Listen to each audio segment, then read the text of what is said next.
ജാബിർ എന്ന സ്വഹാബിന്റെ കൂടെ റസൂല് ഒരു ഒട്ടകപ്പുറത്ത് പോവാ. ആ ഒട്ടകം ജാബിറിന്റേതായിരുന്നു.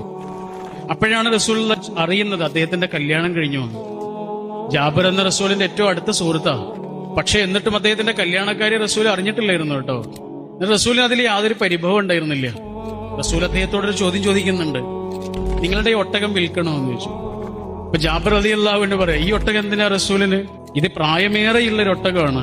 അപ്പൊ റസൂൽ അദ്ദേഹത്തോട് ചോദിക്കാണ്, നിങ്ങൾ ഈ ഒട്ടകത്തെ വിൽക്കണോ? ഞാൻ വാങ്ങും. അവസാനം അദ്ദേഹം സമ്മതിച്ചു. ആ കച്ചവടം 40 രൂപയിൽ ഉറപ്പിച്ചു. അങ്ങനെ 40 രൂപയ്ക്ക് വാങ്ങിയ ഒട്ടകവുമായി റസൂൽ മദീനയിലേക്ക് ചെന്ന് ബിലാൽ റളിയല്ലാഹു അൻഹുവിന്റെ അടുത്ത് ചെന്നിട്ട് പറഞ്ഞു, ജാബിറിന് 40 രൂപ കൊടുക്കണം. ഞാൻ ഈ ഒട്ടകത്തെ അദ്ദേഹത്തിന്റെ അടുത്ത് വാങ്ങിയിരുന്നു. പിന്നെ ഈ ഒട്ടകവും കൊടുക്കണം, ഈ ഒട്ടകവും കൊടുക്കണം. റസൂലിന് ഒട്ടകം ആവശ്യമുണ്ടായിരുന്നില്ല. പക്ഷെ ജാബിറിന് പണം ആവശ്യമുണ്ടായിരുന്നു എന്ന് റസൂലിന് മനസ്സിലായി. എങ്ങനെ മനസ്സിലായി? മനുഷ്യന്റെ കണ്ണിൽ നിന്ന് അത് വായിച്ചു.